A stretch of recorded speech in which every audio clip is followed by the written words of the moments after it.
today we're very happy to have Coach Tim Casey, who's the head basketball coach at New Albany High School. Just a brief little background with Tim, and Tim, you're more than welcome to correct me when I'm wrong. Tim was a graduate of Upper Arlington High School back in 1981.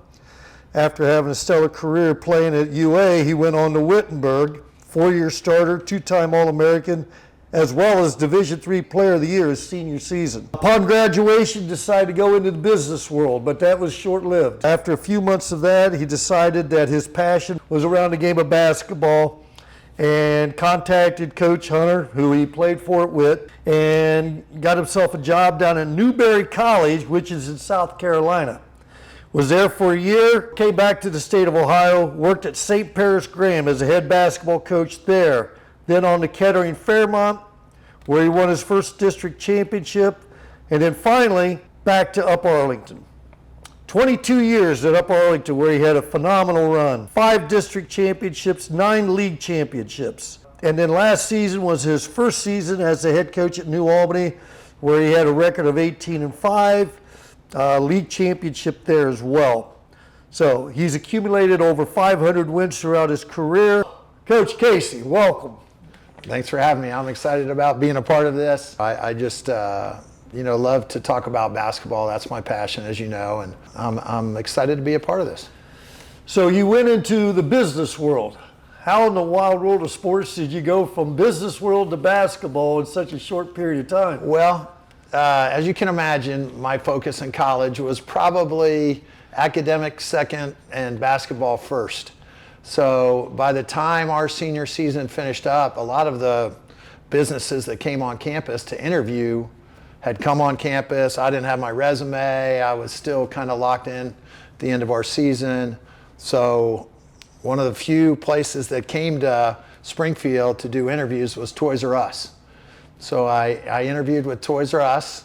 I was fortunate enough to get the job. They sent me to Louisville, and then after Louisville, I spent some time in Lexington, and then my permanent store after my training was Hamilton Road. The Toys R Us at that time was a pretty hot, business. Right. It was growing, and they were having a great deal of success.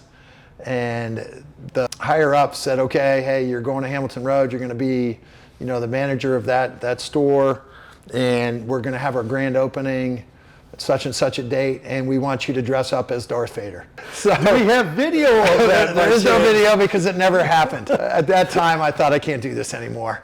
I've got to pursue something that I really like and enjoy. So I kind of opted out of my Toys R Us and called my college coach, as you said, Larry Hunter, who I have the utmost respect for, one of the best people I've ever been around in my entire life. And he hooked me up with Jack Williams, who was a Wittenberg grad, had spent time at the Naval Academy with Bobby Hamilton. He was at Virginia Tech with Charlie Moyers. And so I got a job in Newberry. Then I went to Capital for a year, 2 years at Wittenberg as an assistant coach, and then I started at St. Paris Graham. That was my first high school coaching experience. They were quick stops, but valuable stops. You learn a lot every place you go, and I felt like those people I were around, I learned some of the things I really wanted to do, and I learned some things that I probably would try to stay away from if I ever was a head coach or fortunate enough to get a head coaching position. So now I know that you played for Coach Hamilton at Upper Arlington. Correct. Phenomenal coach, phenomenal person. Right. And then Coach Hunter, right, who went on from Wittenberg to OU, from OU to Western Carolina. So, I mean, he D1 coach. Yeah. Why high school versus college? Well, honestly, my first 4 years were as a college coach, and then that 5th year when Larry got the job at Ohio University, the plan was to go as his assistant, one of his assistants. And then as kind of things got closer, and I understood where he was coming from, he felt like, hey, Tim, I need somebody who has Division I recruiting experience. I don't have it, you don't have it. I need to bring on somebody that's done that at the Division I level. So he wanted me to come as a graduate assistant. And at that time, I hadn't made any money for 4 years. I was married, I had a little girl, and I just decided, I need to get something that's gonna at least be able to somewhat support my family. So that's when I opted the high school route after that 4th year. And there's been no move from there. I mean, I'm sure that with your college experience, be it not even close to high school, but there's been maybe an opportunity to move on to a higher level? I mean, you know, a couple times, some of my good friends got coaching positions, and we talked and everything. Coaching is one of those, as you know, you have to grind for a really long time to kind of, you know, make hay, so to speak. So I just was really never willing to go backwards. The one thing about college coaching is the travel. And Right. as you know, we have a big family, had 6 kids, and we always had planned on having a big family, and I didn't want to spend a tremendous amount away time away from home. So I decided high school would be the place for me. It's you put in just as much time, but you're home every night. Right. And, I felt like that would be the best place, situation to raise my family and have them be a part of it. So no regrets. I love the high school experience. So now you're retired from the world of education. Correct. What was your major at WIT? Believe it or not, my major was business administration. So now my teaching career was health and physical education. So shortly after I, decided to go into the high school, or really when I was in the college coaching positions, I decided, hey, I want to have a fallback, a plan that I could actually get into high school coaching if I ever decided to do that. So I started taking classes, and I really didn't enjoy the business classes. I managed them, I got through them, and I graduated with my degree, but I thought health and phys ed would be something that I would enjoy and have fun with. So I kind of did that while I was coaching in college, taking a class here, a class there, and got certified in health and phys ed. Oh, so I okay. actually have 2 bachelors, one in business and one in health and physical education. So at Jones in Upper Arlington for 22 years, that's what you did. Did you do that prior to making your move to Jones? At St. Paris Graham, I was a health and phys ed teacher. Right. At Kettering Fairmont, I was a work study coordinator. So I worked with at-risk kids and got them placed in jobs. It was fun. It was a good experience. I did that for 10 years and 23 years at Jones as a health and phys ed teacher. You had success at both St. Paris Graham and Kettering Fairmont, and you decided to return back to Upper Arlington. Other than the great feeling of going back to your old high school and coaching there, I mean, was that the draw? Is coming back home, or was there more to it than that? Well, I'd say there was a lot of things. When I coached at Kettering Fairmont, we lived in Oakwood. Nice town, nice community, great schools, all of those things, but I was teaching in Kettering. And obviously, as you know, you got to put a lot of time into the youth programs to really build and develop and grow your program to the point that you want it to be. And it got to the point where I was spending so much more time with kids outside of the community that I lived in. So I had to make a decision. I'm either gonna move to Kettering or look for another job. And after I talked to my wife and we had some discussion, I had talked to Coach Hamilton. The job at UA had been open maybe 4 or 5 years earlier. Right. And I called Coach Hamilton and he said, I don't think it's a good situation right now. I would stay where you're at. And then when Mitch Cerny stepped down, I called him again and said, hey, what do you think? And he said, yeah, I think it's a good time.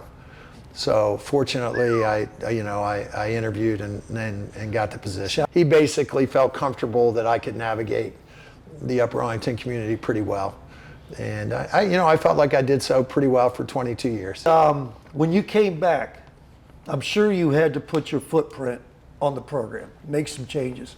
What were some of the things you felt you needed to do to get it going? Well, I think first the youth program. We had nothing organized at the younger levels.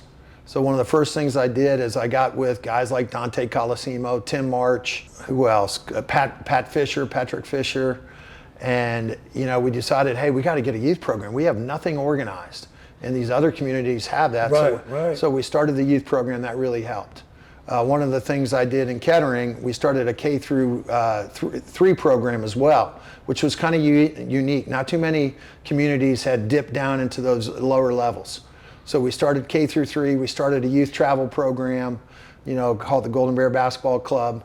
And it basically grew. By the time I finished up, I think we had 4 teams per grade level in the 3rd, 4th, 5th, and 6th grade. So we probably had one of the largest youth travel programs in Central Ohio, if not the state of Ohio, by the time I finished up. That adds a little work to the workload. Yeah, no doubt. It definitely added a lot of time, but it was always kind of one of those things because I had all those kids, and I wanted something.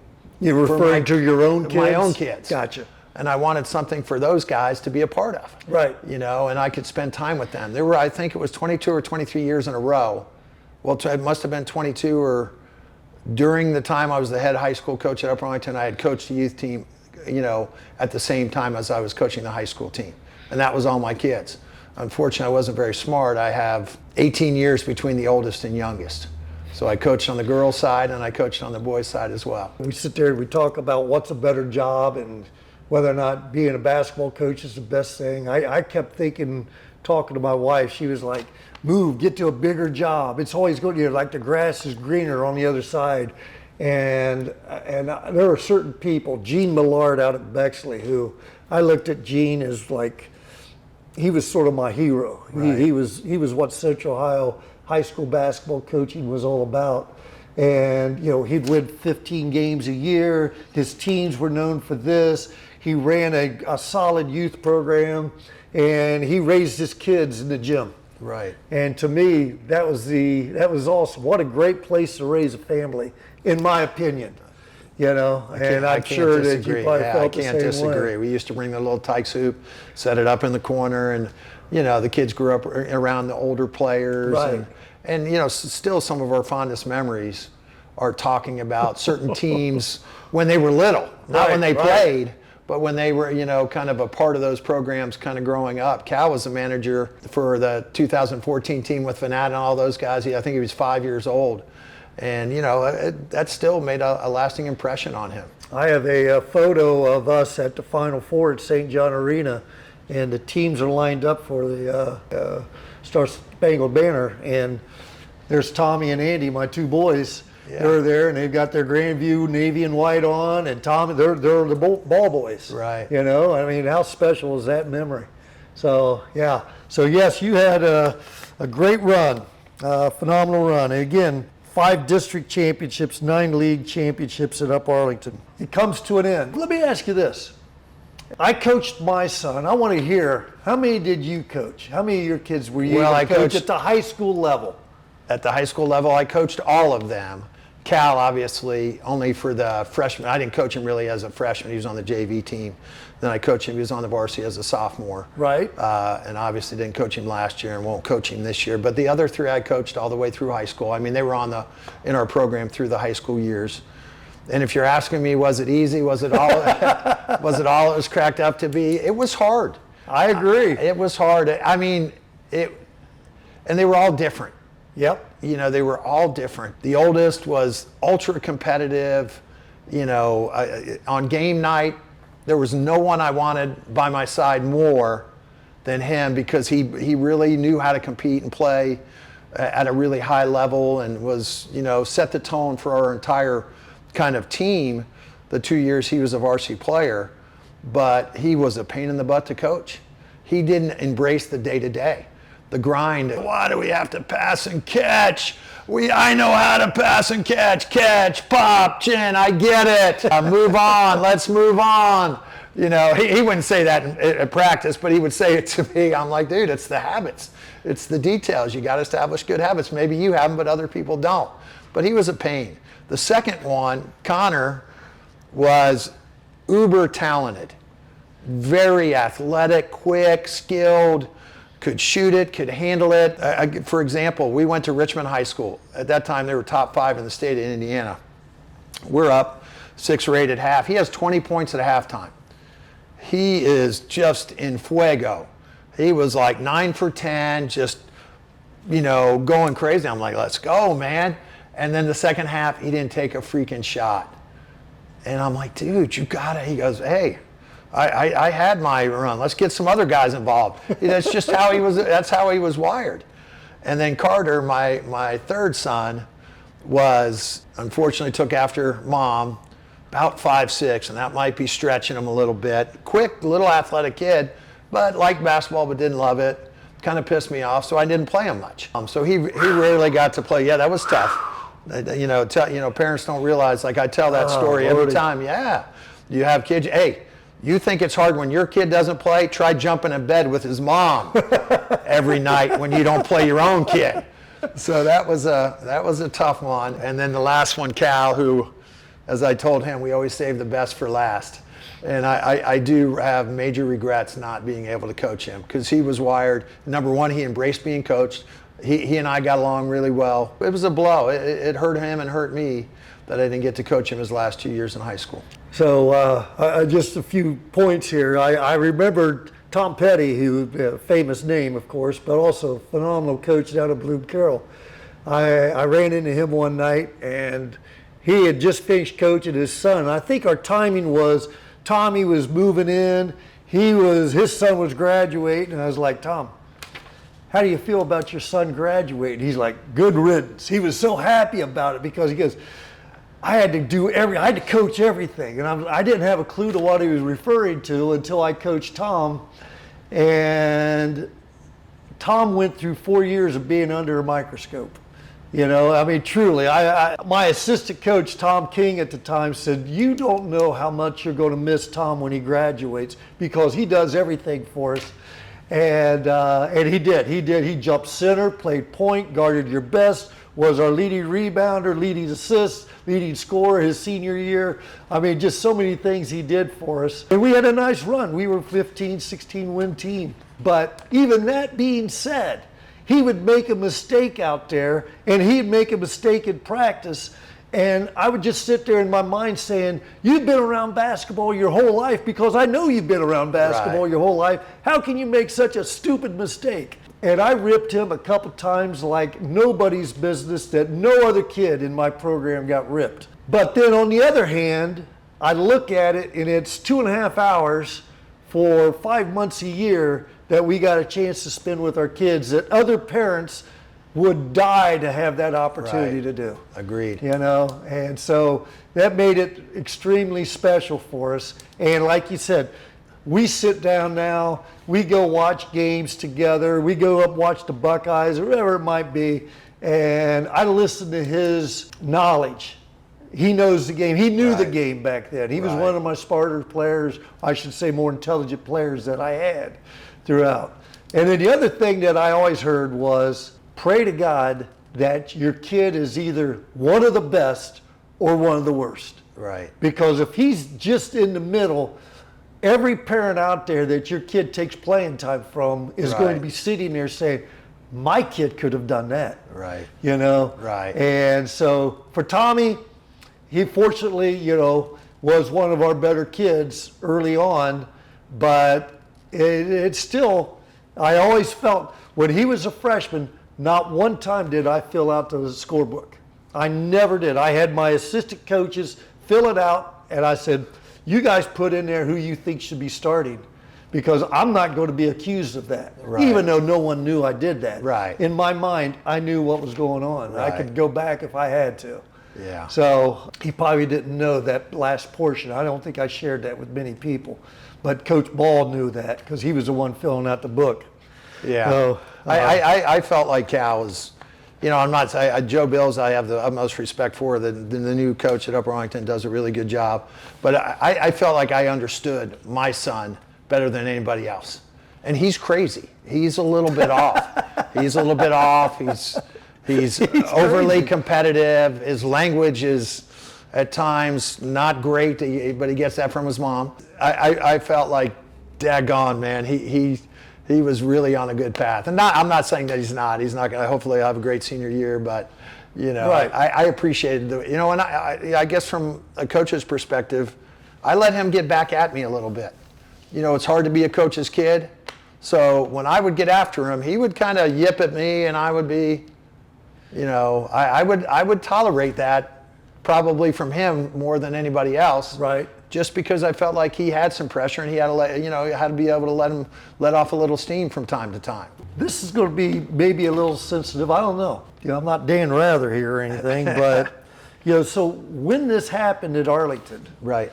And I pretty much know the answer, but I think that maybe the world needs to hear this, because I've seen what you've been able to do and how you've rebounded, but what was your mindset like when Arlington and you split? Well, obviously I was disappointed. I had always envisioned finishing my career at Upper Arlington, but I also realized, it took me, I'm not saying a day or two, it took me a few weeks or a month or two to kind of understand a little bit that, there's certain things you can control and other things you can't, just like you tell your players. Right. Like you can't control everything. And that was kind of out of my hands. Do I feel like it was inappropriate, it was wrong, that the things that they said about me, were they accurate? I would say almost 100% unequivocally no. I don't know who you're talking about, but you're not talking about me. Some of the things that they accused me of or said that I was about or something, I don't know. It's just kind of crazy, but it is what it is. You can either step away and say, hey, good career, you'd accomplished some great things, or you can say, hey, guess what? I'm gonna try to jump back in. And that was my mindset. Hey, I'll jump back in. I was fortunate enough for New Albany to give me, an opportunity, because I didn't know how people would view me. I knew what I was about. I knew how, what I tried to do. Was I an easy coach to play for? Absolutely not. Did we cut corners? No. Did we work 6 days a week, 2.5 hours a day? Yes. Did we have a big time summer program? Yes. All of those things, yes, I'm guilty of. But I always did it, to try to help kids and try to make them realize that if you can do what I ask you to do, you can do anything. The work ethic that we kind of ask from you, you can transfer to any career in your life, and it's going to help you be better. And quite honestly, when I see old players, Coach, that was so hard. Oh my God, I didn't think I'd ever, but it's helped me so much. It taught me that work ethic, that competitive drive, that ability to manage my time and all of those things. So I feel like there was a method to our madness, but not everybody really understood that method. And, I think having a kid in the program probably didn't help, the situation a little bit in terms of, I'm sure they thought he's a sophomore, maybe he shouldn't be playing. And I would tell you this right now, yes, he should have. He absolutely should have. He led us in turnovers. He probably did lead us in turnovers. Steals, assists, deflections. He was like second, third leading rebounder. His savvy for the game was, I think, off the charts.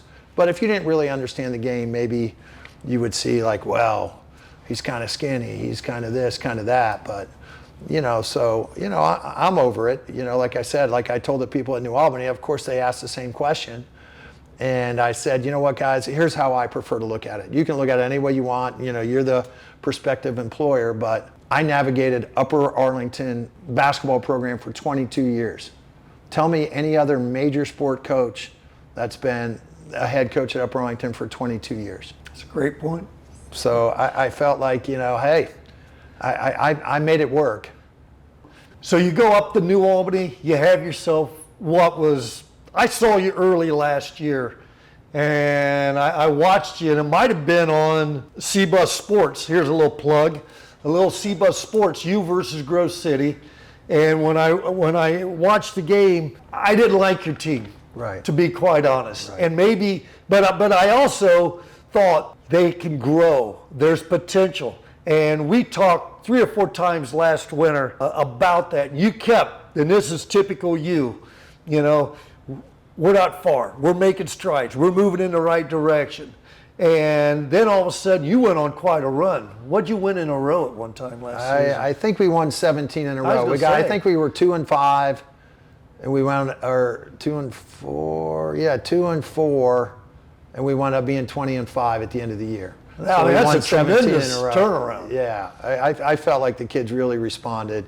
It was a good group, senior laden, good kids, pretty invested, and receptive.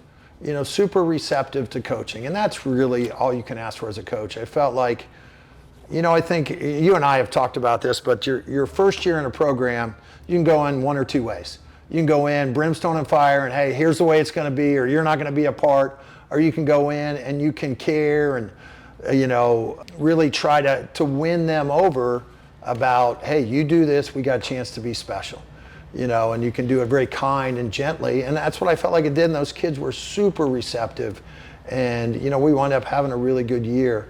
And it was really fun. It was kind of a cool experience to win the conference, which the first time they'd done in maybe 10 years. And that's a heck of a conference, with Gahanna and Westerville Central and who else is in Pick North. And, I was, beat some people. Yeah, we beat some people. I was proud of those guys, and it was a really good experience. So how do you think the experience of Arlington has changed you, or has it changed your approach to coaching at New Albany? I don't know if it's changed me a whole lot. I feel like, I think as we all do, we grow, we evolve, we change, we make adjustments.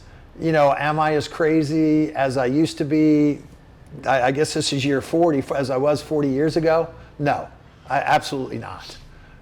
Is my language better and more on the PG-13 scale? Yes, 100%. I really feel like the biggest change that I've had kids understand is there's so many different things kids can do. There's so many choices, so many options, so many things kids can gravitate to. So number one, at an early age, you got to get kids passionate about the sport of basketball, the sport that you coach. Because if you can hook them early, then you got a chance to keep them involved for multiple years and stuff. Otherwise, they're going to move on to other things. I think kids have a tendency to take the path of least resistance. So you have to make it challenging, but you can't make it so hard early that they choose something that may not be as hard. Because basketball, as we all know, parents are smart. They're educated. They understand. How many guys playing basketball? 5. Football, you got 22. Lacrosse, you got 11. All these other sports, they have way more people playing. So if you're going to have 5 guys, man, and you want the 5 best, you have to kind of slowly build that momentum to the point when they're sophomores, then they have to be all in. And then they really have to invest at an extremely high level. Yeah, I always felt that the sophomore year, we never cut freshmen. Or I shouldn't say we never. It was rare for us. A lot of times it was because of numbers, but also even when we had numbers, we did what we could to keep as many kids as possible. Right. And then to me, it was sort of just a natural elimination process that the kids would go through. And so by the time they were juniors, hey, I got 6 or 7 kids maybe still wanting to play. Right. And it wasn't like I went to them and said, hey, here's the list of things you have to do. It was just, hey, I enjoyed this every bit as much as playing basketball, so I'm going to go here. Right. I have more success playing this sport. Things of that way of elimination took place all the time for us down at Grandview. Have kids changed that much in your mind over the 30, 40 years? Were you 40 years into it yet? This is year 40, yeah. Wow. Okay, you're in my territory. Right. I don't think players have changed that much. I think parents have changed and administrators have changed. But I think the kids are roughly they want to be successful. They want to be good at something. They want to stand out. I think they have, like in Arlington and New Albany and Grandview, kids understand like their parents weren't successful by accident. They were successful through hard work, through preparation, through commitment, through kind of, putting other things aside and prioritizing what they wanted to be good at. So I always feel like, no, the kids haven't changed that much. I think, the parents have changed, and my God, the administrative teams have changed drastically. They just don't realize sometimes you have to stretch kids to get the most out of a kid. So I tell my parents, and again, whether it's right or wrong, if you expect your son to come home every night and feel really good about himself, then I'm really not doing my job. When he's not fulfilling what I think he's capable, I'm going to let him know. And then sometimes he's going to be upset or he's going to be a little frustrated, and that's okay. They always tried to make people understand, don't judge their freshman year, their sophomore year, their junior year. Wait till they're done their senior year. But the kids are awesome. Parents are awesome. 95% of the parents of the kids I've coached have been absolutely really positive, really supportive, and still have good relationships with them. Well, to be honest with you, even with the success you had in Arlington, you would not survive Arlington for 22 years had you not done a number of things to keep people happy and to make sure that there was growth within. It just couldn't be, hey, I'm going to be a hardline basketball coach and we're going to do it my way or the highway. There's just no way. So your culture of your program had to be such that it allowed for that type of growth and positivity. So, and now New Albany's getting a taste of it right now. And, you're going through your first summer with them. Actually, no, you had a very good summer last summer, if I remember. Right. I think you went undefeated last summer. Yeah, we didn't lose a game in the summer Once last again, year. you scheduled well. All right, and then this summer you had them again. What's it look like? How do you feel about this year coming up? I feel cautiously optimistic. I think we have some good boys coming back in the program. We have, our senior class is a little thin, but I think we've picked up a couple guys that didn't play a year ago. In fact, maybe 2 that were baseball players that didn't play their junior years coming back out as seniors. So that's kind of exciting. We have one really elite senior, Miles Jackson, who's a good player, good athlete, football quarterback, had a great junior season. And then we have a bunch of rising juniors and some sophomores that I think are going to be good players for us. Good. Every state in the union has a different rule when it comes. A couple things here, and then we'll be rounding third and heading for home there. But Ohio has their way of allowing you to work with your players. Right. All right. We've got what they call the 3-on-0 workouts, which allows you to bring 3 kids in and you could work with them for as long as you want. And this is during the season, or not during the season, but during the off season. We have 2 periods, basically 28 to 30 days after your season and right at the beginning of the school year. So we have 2 dead periods. If you had your preference, I know you love to break things down and drill kids and work on their footwork and such. What would you do, or would you do anything different than what we do in Ohio? What I would do in Ohio I don't think we're going to get in trouble by asking that question. No, I think it's a good question. And I feel like the 3-man rule, I had a little bit to do with them tweaking that 3-man rule. We had the 4-man, but you could only have 4 guys in the gym. You couldn't have 4 guys at the middle school, 4 guys at the high school, and 4 guys. So it really limited what we could do as far as like, hey, I got a life. I don't want to spend 6 hours in the gym after school. So they went to the 3-man, and then I'm like, holy crap, you just really put us in a bind even more. Now we're allowed 3 guys in the gym. How many clock hours do you think a coach has at the end of the school day? And so then they said you could have groups of 3. If you have 6 baskets, you can have 3 guys at each basket. So that really helped us a little bit in terms of I think that's a much better situation.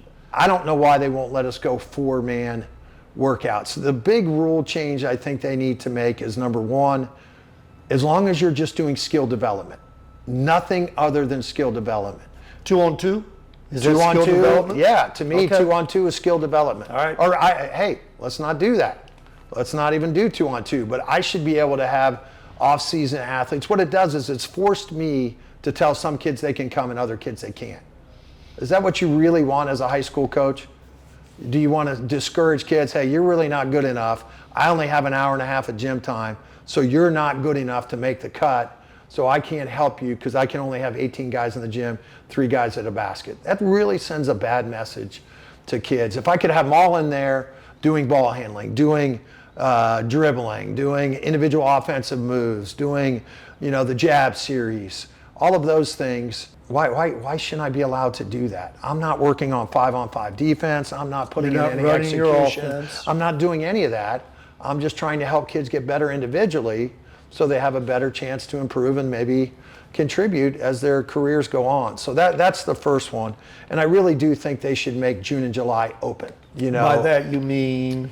We should be able to have those guys as many days as we want. Okay, all right. And I think it should be a school level decision. You should sit down with your school administrator, your athletic director, who, by the way, we have an awesome one at New Albany, Richie Wildenhouse. Believe it or not, Richie played at Fairmont when I was the coach at Fairmont. And he still speaks to you? He still speaks to me. Wow. He only played his freshman and sophomore year. I asked him during the interview, I said, Richie, did I cut you? Because that would have been almost 30 years ago. He goes, no, I quit after my sophomore year. I was like, thank God. Maybe I have a chance of getting this job. And we had a good laugh about it. But going back to Richie, and why can't he and I sit down and say, hey, here's what I want to do. Take a look. Is it too much? Is it taking kids away from other sports? Why can't I sit down with the football coach and the baseball coach and whatever other coaches, lacrosse coach, and can we plan out a summer and say, hey, I'd really like to have all the basketball guys at this. What days do you want them? And that should be something that the athletic administrator should be able to moderate. The shot clock. Shot clock, yeah. The shot clock. So Ohio's going to have the first time some games played in December, 27th through the 29th in Canton. They're going to have a series of games being played with the shot clock. So it's going to be introduced. Right. What's your feelings about the shot clock? Well, first of all, I'm in favor of the shot clock. I think it'd be kind of cool. It would change the game a little bit in a positive. I'd love to be able to kind of tweak how we play based on the shot clock offensively. And I think it would also put to rest that I want to play as fast as we possibly can. And people say, oh my gosh, Casey couldn't play if they had the shot clock. And I'm like, that's a bunch of BS. We could play with the shot clock. Here's what I honest to God, and we've done some statistical analysis in our program. I think we defend at a pretty good level. Right. And therefore teams can't get shots. It takes them a while to get an open shot, and they're disciplined. They take good shots just like their coaches want them to. So I think if you notice, we shoot the ball way quicker than our opponents. But it looks like we are dictating tempo, and I think the way we dictate tempo is because we defend at a pretty high level and don't give up easy ones. Do you change your coaching style? See, I think the impact would be every bit as 30 much or on the 35, defense. what do you think it's going to come in at? I don't know what they're doing. I think 35 is where 35 it'll would be come a in. nice intro. Yeah, I think and that's plenty of time. Yeah, you play, you try to get a shot in 3 to 5, 3 to 7 seconds, then you go into motion. Right. Then you go into, a One set. up ball screen with about 5 seconds to a go. set, and then you have so I think you could really coach the game a little bit differently based on a shot clock. And I think your kids would get used to playing. I think it'd be really cool. I'd love to try it. It might be a little more exciting for the kids to play that. Yeah. But I think defensively it could impact your game every bit because, they do all, like you say, we do stats and, what's the shooting percentage of your opposition after one reversal? Right. Typically it goes up for most teams, and that's why as offensive coaches we stress reverse the floor once because anybody can guard the first entry, right, the first pass. Now we reverse the floor. Can you guard that equally as well? So now as a defending coach, you're going to have to, or defensive coach, you're going to have to really emphasize that. But if there's a light at the end of the tunnel and you say, look, you get a reversal on us, all right, now there's only 8 seconds left typically. Right. Can you guard for that 8 seconds? You can still challenge them mentally. I do. I think it would be a welcomed addition. I don't know, how have the votes gone? I know I filled out a survey a couple years ago. I know I voted against it last time. You did? Yeah, I did. I voted for it. I bet people voted against it. I voted against it. I'm not going to hide from it. I did it. And my philosophy was I wanted control. Yeah. I was, and when I've had teams where we got the ball up and down as fast as humanly possible, and we could have had a 15-second shot clock, and we wouldn't have violated. Right. But I also look at it as a coach. I would like to control that as much as possible. So if I have thoroughbreds, I want to go. Sure. But when there are teams that aren't, see, I think the most talented teams have a better chance of being successful. More shots, more possessions 100%. too. So having a shot clock, that eliminates in a lot of times, an average team from pulling off that great upset. Yeah. I do, but 35 seconds is a long time. Yeah, it might be. As far as that goes. Now, way back in my career, hey, in the fourth quarter, if we're up 6, you're not going to beat us most of the time. Oh. Unless we just don't have good ball handlers, because we're going to milk it. I would like to thank Coach Tim Casey from the New Albany Eagles, who made a special appearance today with us, and hopefully everyone enjoyed this one. Thank you, Ray. It was a good, like I said, you and I, this is kind of like a conversation we have every day, driving around on the golf cart doing work. So yeah, it was a pleasure. And like I said, I listened to Sam the first one, thought it was just really good. I hope this takes off because you guys do a wonderful job, and this is kind of a cool thing for Central Ohio coaches, and I can see it really growing.